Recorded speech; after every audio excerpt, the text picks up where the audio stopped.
بسم اللہ الرحمن الرحیم۔ آج ہم جماعت نہم اردو کا 11واں سبق بھیڑیا پڑھیں گے۔ سبق پڑھنے سے پہلے ہم مصنف کا تعارف پڑھ لیتے ہیں۔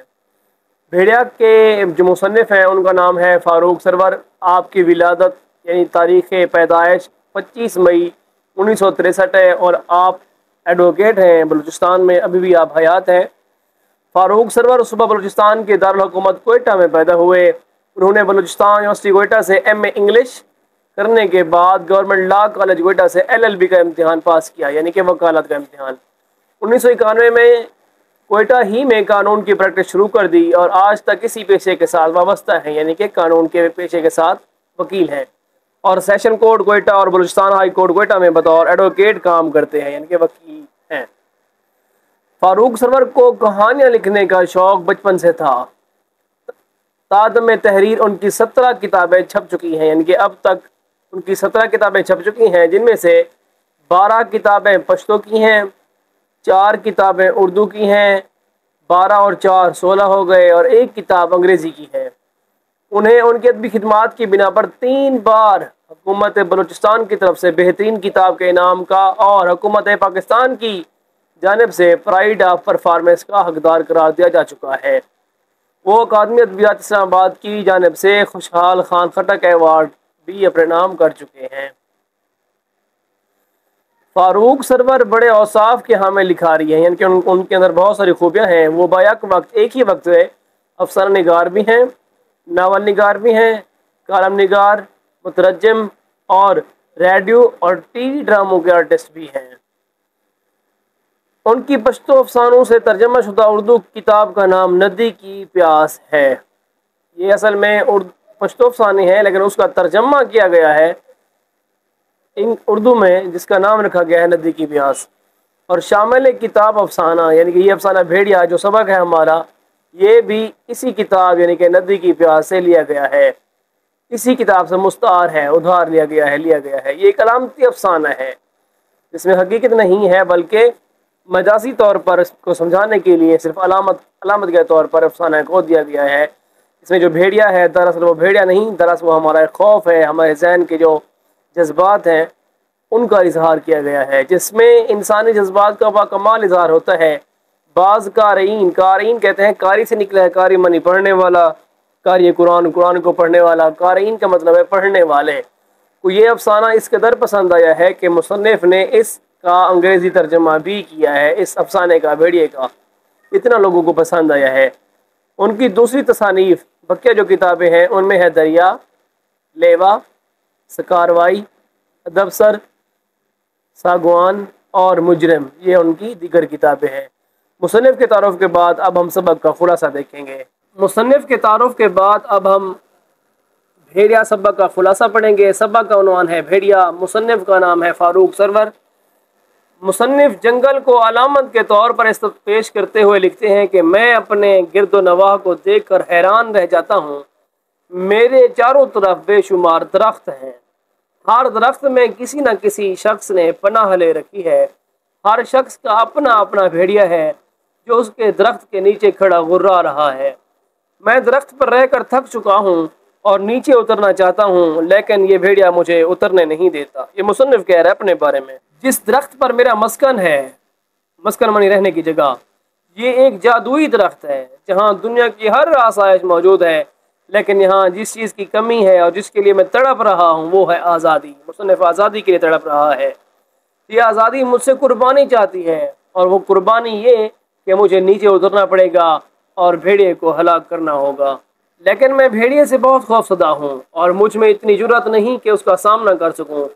جب میں وہ وقت یاد کرتا ہوں جب بھیڑیا میرا پیچھا کر رہا تھا تو میرے پسینے چھوٹ جاتے تھے اور ایک سنسنی سی جسم میں پھیل جاتی ہے۔ خدا کا شکر ہے اگر یہ درخت میرے سامنے نہ آتا تو بھیڑیا کب کا مجھے ہلاک کر چکا ہوتا۔ دن تو گزر جاتا ہے لیکن رات کو خوفناک خواب مجھے ڈراتے ہیں۔ میرا جسم یوں تھکا ہوا دکھ رہا ہوتا ہے جیسے کسی نے چابک سے مجھے مارا ہو۔ اکثر میں سوچتا ہوں کہ کب مجھے اس سے چھٹکارا ملے گا۔ ایک صبح مجھے معلوم ہوا کہ میرے جیسا ہی ایک شخص ساتھ والے درخت پر ہے، وہ بھی بھیڑیے کے خوف سے درخت پر پناہ گزین ہے، رہ رہا ہے۔ درخت کی بلندی کی وجہ سے بھیڑیا درخت پر چڑھنے اور ہم تک پہنچنے سے قاصر ہے، نہیں پہنچ پا رہا، لیکن لیکن ہم پر اس کا خوف اس قدر طاری ہے کہ وہ ہمارے خوابوں میں بھی گھس گیا ہے، یعنی کہ بھیڑیوں پر اکثر باولا پن اور جنون سوار ہو جاتا ہے۔ وہ درختوں پر حملہ کر دیتے ہیں، ان کے موٹے تنوں پر دانت اور پنجے گاڑ دیتے ہیں، اور اس وقت خوفناک سی غراہٹ سنائی دیتی ہے۔ اس زندگی سے تھک ہار کر ایک دن ہم دونوں نے فیصلہ کیا کہ ہم دونوں نیچے اتریں گے اور اپنے اپنے بھیڑیے سے مقابلہ کریں گے۔ میرا ساتھی تو کود گیا، لیکن میں اپنی بزدلی کے باعث ایسا نہ کر سکا اور اپنی جگہ پر بیٹھا رہا۔ میرا ساتھی جو ہی نیچے اترا، اس کا بھیڑیا اس کی جانب لپکا، لیکن اس نے چھوٹی سی شاخ سے بھیڑیے کو مار دیا۔ میرے ساتھی نے اپنی بہادری سے آزادی حاصل کر لی، لیکن میں نے اب تک عذاب میں مبتلا ہوں۔ مجھے یوں محسوس ہوتا ہے جیسے میرا بھیڑیا پہلے سے زیادہ خوفناک ہو گیا ہے اور اس کی دہشت اور وحشت میں اضافہ ہو گیا ہے۔ میرا ساتھی مجھے مسلسل آوازیں دیتا ہے، وہ قسمیں کھاتا ہے اور کہتا ہے اگر تم نیچے اترو تو بھیڑیا تمہارا کچھ نہیں بگاڑے گا، وہ بہت کمزور ہے اور تم آسانی سے مار سکتے ہو۔ لیکن خوف مجھ پر غالب آ جاتا ہے اور مجھے یقین ہونے لگتا ہے کہ میں زندہ نہیں بچنا۔ بھیڑیا اپنی جگہ لیٹتا ہے، لیکن اچانک درخت میں حرکت پیدا ہوتی ہے۔ میں چیخ اٹھتا ہوں، درخت لمحہ بلمحہ چھوٹا ہوتا جاتا ہے، درخت چھوٹا ہوتا جاتا ہے اور بھیڑیا بیل جتنا بڑا ہو جاتا ہے۔ میں خود کو ذہنی طور پر موت کے لیے تیار کر لیتا ہوں۔ میرا ذہن بالکل معوف ہو جاتا ہے۔ میں اپنی آنکھیں بند کر لیتا ہوں اور مجرم کی طرح موت کا انتظار کرنے لگتا ہوں۔ میرے ساتھی کی آوازیں مجھے برابر سنائی دے رہی ہیں، وہ مجھے نیچے بلا رہا ہے کہ خدا را نیچے اترو، تم بھیڑیے سے زیادہ طاقتور ہو۔ بالآخر میں ہمت کر کے درخت سے نیچے کود جاتا ہوں۔ بھیڑیا مجھ پر حملہ کرتا ہے، لیکن میں نے اسے ایک پتلی سی چھڑی سے مار دیا۔ اب میں آزاد ہوں۔ کتنی حسین ہے آزادی! میں خوشی سے چیختا ہوں، رقص کرتا ہوں اور دیوانوں کی طرح اچھلتا ہوں۔ میں اپنے ساتھی کا شکریہ ادا کرتا ہوں۔ اب میں ارد گرد دیکھتا ہوں تو حیران رہ جاتا ہوں کہ یہ سادہ اور معصوم لوگ ناحق اپنے بھیڑیوں سے خوف زدہ ہیں۔ اس طرح ہمارا یہ خلاصہ ختم ہوا۔ اب ہم مشق حل کریں گے۔ خلاصے کے بعد اب ہم مشق حل کریں گے سبق بھیڑیا کی۔ پہلا سوال ہے سوال نمبر 1، سبق بھیڑیا کے متن کے حوالے سے درست جواب پر ٹک کا نشان لگائیں۔ پہلا سوال ہے ہم دونوں کے ڈیش اکثر اپنی جگہ خاموش بیٹھے رہتے تھے، کیا بھیڑیے؟ دوسرا سوال ہے ایک دن کافی ڈیش کے بعد ہم دونوں یہ فیصلہ کرتے ہیں کہ ہم دونوں نیچے اتریں گے، کافی سمجھ بوجھ، تردد، غور و فکر، سوچ بچار۔ تیسرا سوال ہے ڈیش جیسا بھیڑیا دھڑام سے نیچے گرتا ہے اور دیکھتے ہی دیکھتے مر جاتا ہے۔ یہ ہم نے خلاصے میں بھی پڑھا ہے، گھوڑے جتنا، ہاتھی جیسا، شیر جیسا، چیتے جیسا، تو وہاں پہ ہاتھی جیسا۔ چوتھا سوال ہے میرا ساتھی بھیڑیے کو مارتا ہے کس چیز کے ساتھ؟ بندوق کے ساتھ، چھوٹی سی شاخ سے، تیر کمان سے، لاٹھی سے۔ چھوٹی سی شاخ جو اس نے اپنے درخت سے توڑی ہوتی ہے اسی کے ساتھ اس کو توڑتا ہے۔ پانچواں سوال ہے میرے ساتھی نے آزادی حاصل کر لی کس چیز سے؟ بہادری سے، عقل مندی سے، جرأت و ہمت سے، مستقل مزاجی سے۔ تو اس نے بہادری سے آزادی حاصل کی تھی۔ اس کے بعد سوال نمبر 2 ہے سبق بھیڑیا کے متن کے مطابق دیے گئے سوالوں کے جواب دیں۔ شارٹ کوشچن میں پہلا سوال ہے درختوں کے نیچے کھڑے کیا غرا رہے تھے؟ اس کا جواب ہے درختوں کے نیچے بھیڑیے کھڑے غرا رہے تھے۔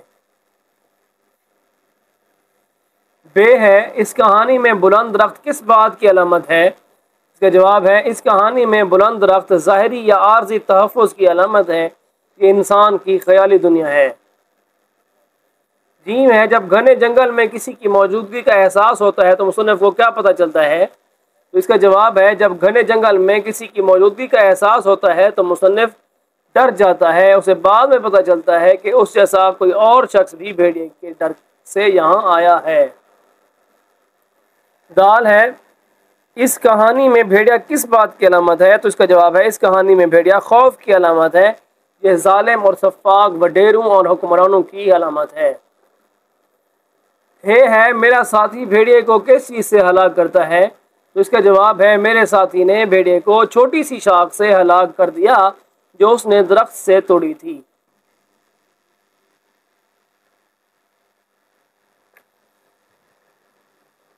سوال نمبر 3 ہے، سبق بھیڑیا کے متن کو مد نظر رکھ کر درست بیان کے آگے ٹیک کا نشان اور غلط کے آگے کراس کا نشان لگائیں۔ الف ہے، جب میں ارد گرد دیکھتا ہوں میرے چاروں طرف بے شمار پودے ہیں۔ پودے نہیں تھے بلکہ درخت تھے، یہ غلط ہے۔ دوسرا ہے بے، میں بھیڑیے سے خوف زدہ ہوں اور وہ مجھ سے زیادہ طاقتور ہے، یہ بات درست ہے، تو ٹک کا نشان لگائیں گے۔ جیم ہے، اگر یہ درخت مجھے پناہ نہ دیتا تو بھیڑیا کب کا مجھے ہلاک کر چکا ہوتا، یہ بالکل ٹھیک ہے۔ دال ہے، جو ہی رات ہوتی ہے ایک عجیب سی راحت کا سامنا، راحت مانی سکون، آرام، بالکل نہیں بلکہ خوف ہوتا تھا، یہ غلط ہے۔ ہے، ایک ایک انگ یوں دکھ رہا ہوتا ہے جیسے کسی نے لاٹھی سے مارا ہو، لاٹھی سے، بالکل ٹھیک، چابک لاٹھی۔ واؤ ہے، اس اجنبی نے درخت پر ایک اور شیر کے خوف سے پناہ لی، شیر نہیں بلکہ وہ بھی بھیڑیا تھا، یہ غلط ہے۔ اس کے بعد ہے حصہ گرامر، حروف۔ جیسا کہ پہلے ذکر میں آ چکا ہے، حروف کی بہت ساری قسمیں ہیں، جن میں سے چند ایک کی مختصر وضاحت پہلے بھی آ چکی ہے، کچھ ایک کی وضاحت یہاں کی جاتی ہے۔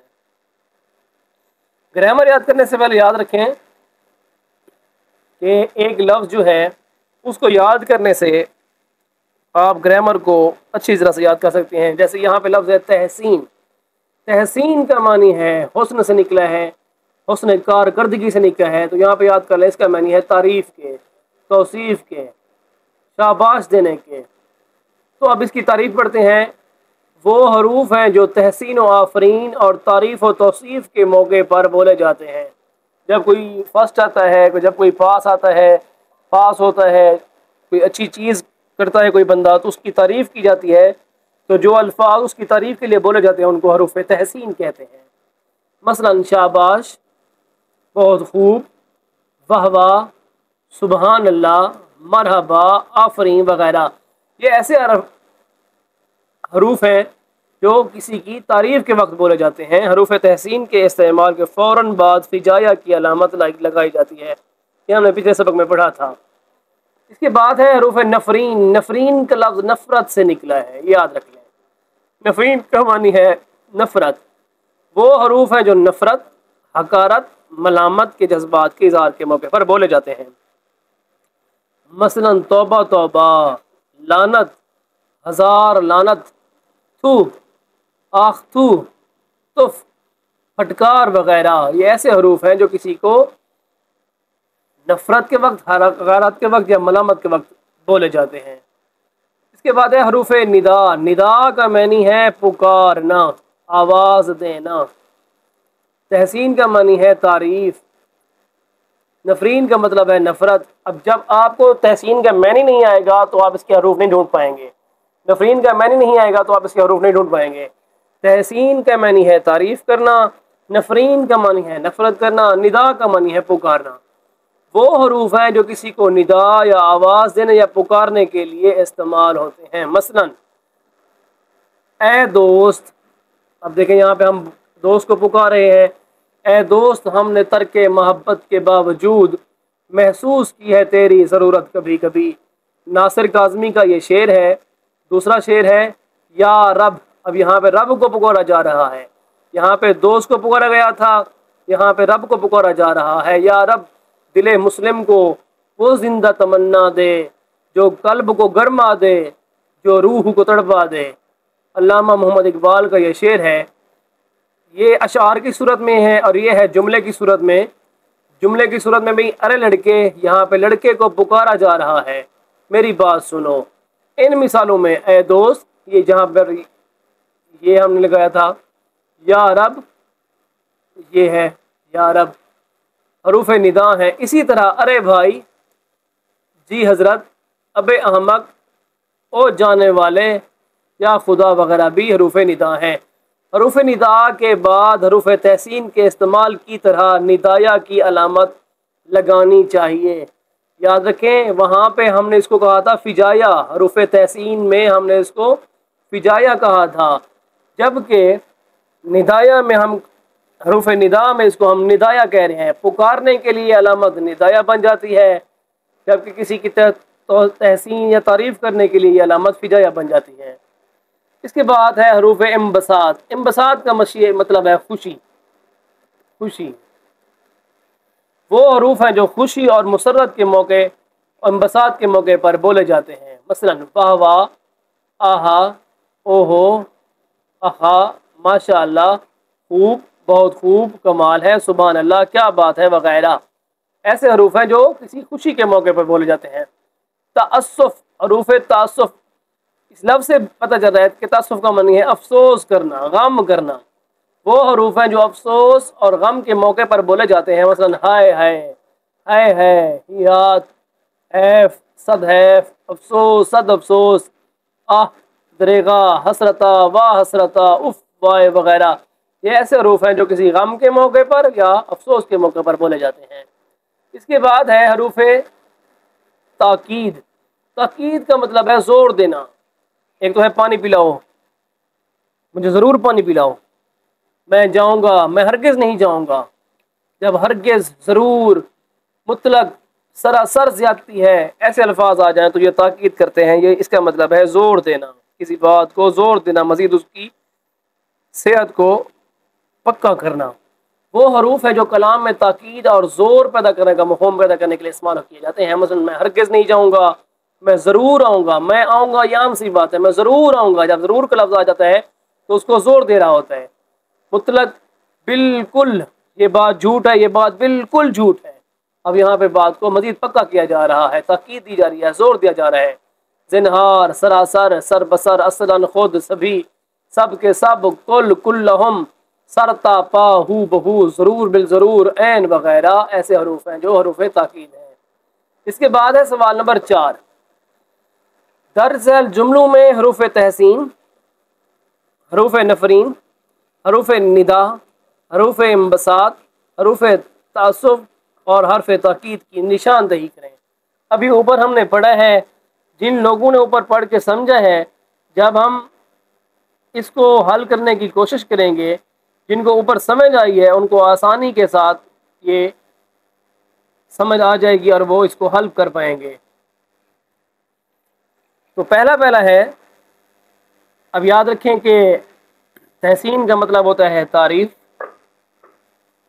نفرین کا مطلب ہوتا ہے نفرت، ندا کا مطلب ہوتا ہے پکارنا، انبساط کا مطلب ہوتا ہے خوشی، تعصف کا مطلب ہوتا ہے افسوس، تاکید کا مطلب ہوتا ہے زور دینا. اب پہلا دیکھیں، الف. سبحان اللہ، کیا خوبصورت وادی ہے. اب یہاں پہ کیا کیا جا رہا ہے؟ تعریف کی جا رہی ہے وادی کی. جب تعریف کی جا رہی ہو تو اس کو کہتے ہیں تحسین، حروف تحسین یا حرف تحسین. توبہ توبہ، دوسرا ہے توبہ توبہ، یہ تو عذاب الہی ہے، نفرت کی علامت کے لیے ہے، تو اس کو کہیں گے حروف نفرین. تیسرا ہے اجی حضرت، یہاں پہ پکارا جا رہا ہے، میری بات بھی سن لیں، جب پکارا جا رہا ہے تو وہ اس کو کہیں گے حرف ندا. آگے علامت بھی دی ہوئی ہے، یہ دیکھیں. دال ہے، ماشاء اللہ، کیا زبردست گھر بنایا ہوا ہے. تو یہاں پہ خوشی کا اظہار ہو رہا ہے تو اس کو کہتے ہیں حروف انبساط. ہے افسوس، صد افسوس، اوپر ہم نے پڑھا تھا، میری ٹانگ ٹوٹ گئی.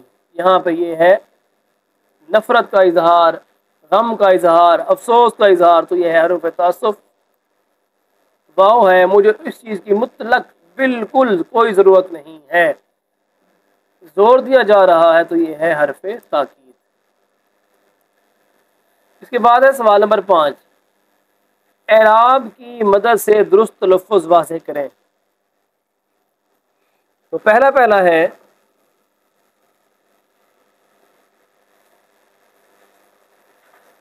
آسائش،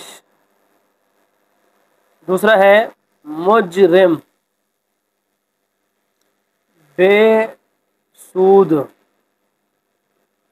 غرانہ، یہاں پہ شد ہے، تشدید کی علامت ہے، غرانہ، پھندا، جلاد، یہاں پر بھی تشدید آئے گا کیونکہ لام کو 2 مرتبہ پڑھ رہے ہیں، جلاد، سن، ثانی، مس، مسکن یعنی کہ رہنے کی جگہ۔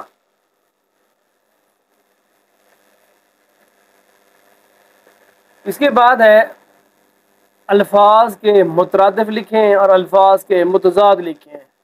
سوال نمبر 6 ہے الفاظ کے مترادف لکھیں۔ مترادف کہتے ہیں ہم معنی۔ پہلا ہے اذیت، اس کا مترادف ہے مصیبت۔ خوف زدہ، ڈرا ہوا۔ قتل کرنا، ہلاک کرنا۔ خوفناک، خطرناک۔ چابک، تازیانہ، لاٹھی۔ خواہش، آرزو۔ غصہ، ناراضی۔ خاموش، گمسم۔ جرأت کا مترادف ہے بہادری۔ سوال نمبر 6 ہے الفاظ کے متضاد لکھیں۔ متضاد کا مطلب ضد، الٹ۔ الفاظ متضاد: اترنا، چڑھنا۔ تعلق، لا تعلقی۔ طاقتور، کمزور۔ تھوڑا، زیادہ۔ کمبخت، خوشبخت۔ آزادی، غلامی۔ مرنا، جینا۔ موجودگی، غیر موجودگی۔ آسانی سے، مشکل سے۔ اونچا، نیچا۔